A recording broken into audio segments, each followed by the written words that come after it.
लुभा रही है। माँ शारदे कहाँ तू वीणा बजा रही है।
जगत के सुतमात है तुम्हारे, बालक सभी जगत के सुतमात है तुम्हारे।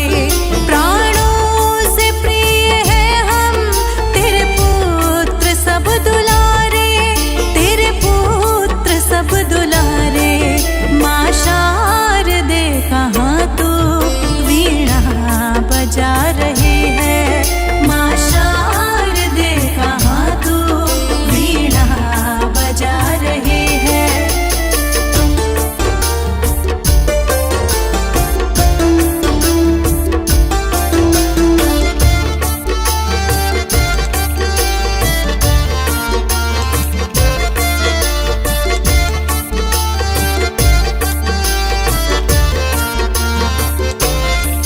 हमको दयामयी तो ले गोद में पढ़ाओ, अमृत जगत का हमको माँ शारदे पिलाओ।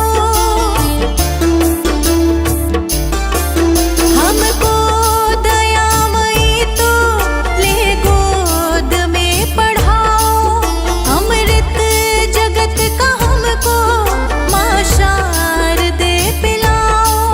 मातेश्वरी तू सुन ले सुंदर विनय हमारी, मातेश्वरी तू सुन